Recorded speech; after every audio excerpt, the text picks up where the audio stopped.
Kita lihat yang 3 terakhir. Kita lihat Chini, kita lihat Slim dan kita lihat PRN Sabah. Okey.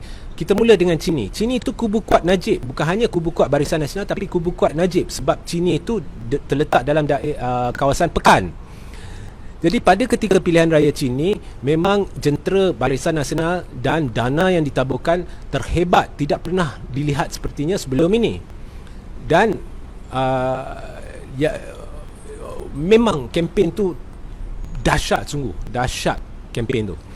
Tetapi apa yang berlaku adalah, yes, Barisan Nasional menang, tetapi apa yang dilakukan oleh penganalisis belah Najib Zahid, mereka spin kononnya, Barisan Nasional dah menang besar. Analisis yang dilakukan tu kurang tepat. Sebabnya saya jelaskan. Sebabnya Barisan Nasional sekarang ni bersekutu dengan PAS. Jadi bila Barisan Nasional bertanding, dia dapat undi penyokong Barisan Nasional dan juga undi penyokong PAS.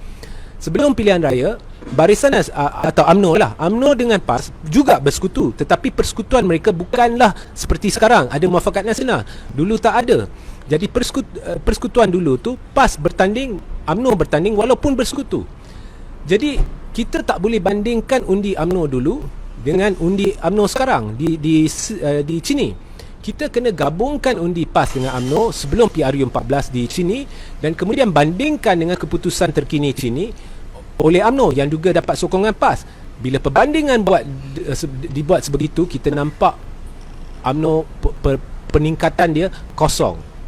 Maknanya kalau tak ada pengundi PAS tu, jatuh. Okey, kosong. Tidak ada peningkatan dalam sokongan terhadap UMNO. Dengan jentera yang hebat dan tumpuan yang tidak sepertinya sebelum ini, malah ada penurunan sedikit di Chini. Dan jangan lupa Najib yang turun untuk berkempen siang malam, dia turun berkempen. Dan cerita tu lebih kurang sama di Slim, tidak ada peningkatan. Di Sabah malah ada penurunan. Di Sabah tidak ada pengaruh PAS yang hebat. Bila tidak ada pengaruh PAS, terus nampak UMNO makin menjunam.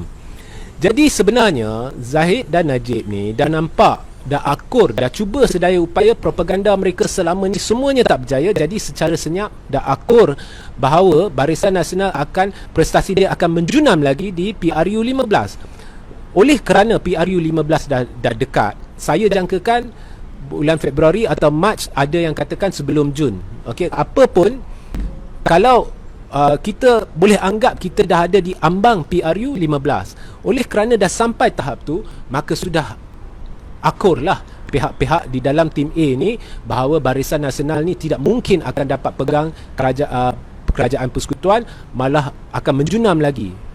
Silap-silap dapat 30 kerusi atau kurang. Okey. Jadi dengan kesedaran ini, mereka dah putus asa. Jadi kalau saya Presiden UMNO, saya akan fikir.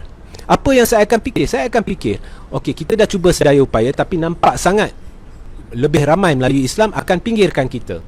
Lebih-lebih lagi selepas PRN Sabah berlaku perpecahan yang amat dahsyat lagi, sebab segala pergolakan yang berlaku. Ummah dah nampak bahawa ini semua retorik palsu penyatuan ummah ni, dan pijak memijak PAS, UMNO, PPBM dan sebagainya nampak sangat tak bersatu.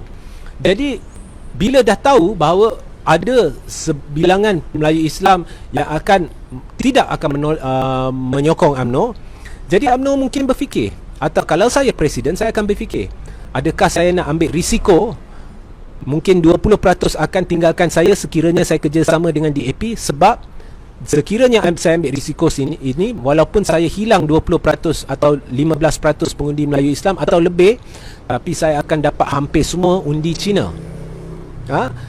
Jadi itulah apa yang dipertimbangkan sebenarnya.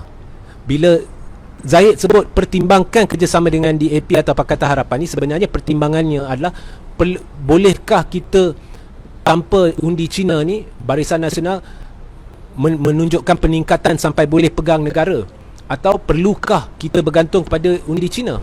Jadi amat nyata memang UMNO perlukan undi Cina. Tanpa undi Cina, dia memang tak boleh harap peningkatan dalam undi Melayu Islam. Jadi sebab itulah timbul kenyataan kononnya nak kerjasama dengan DAP.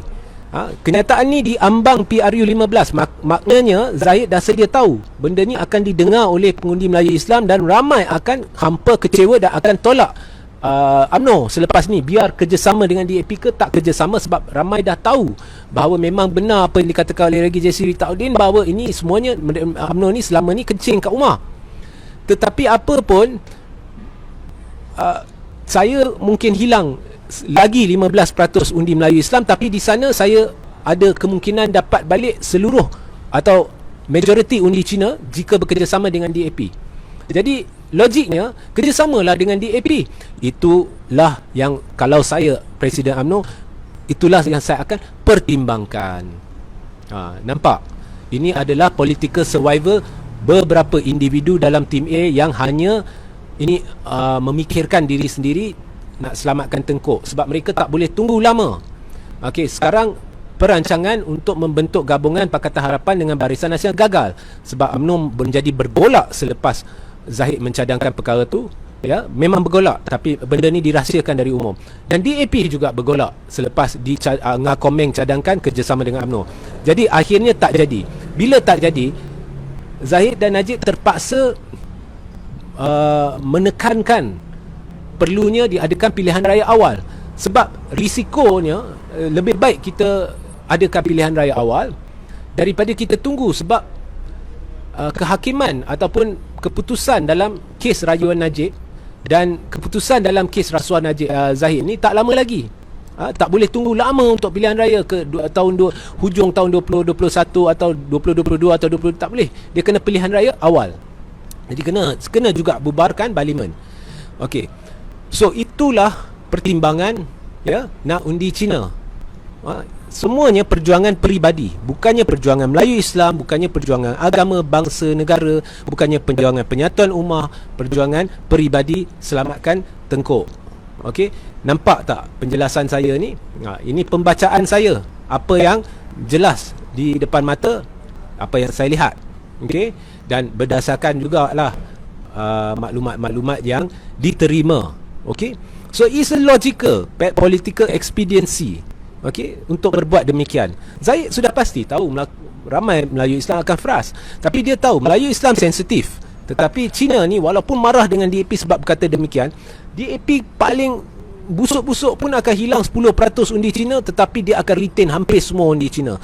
So kesimpulannya, rumusannya, DAP ni Cina tetap akan bersama DAP. Jadi is stronger, more reliable, lebih meyakinkan. Jadi baiklah kita fikirkan kerjasama dengan DAP sebab kita dah gagal untuk meyakinkan ummah bahawa kita ni pejuang ummah.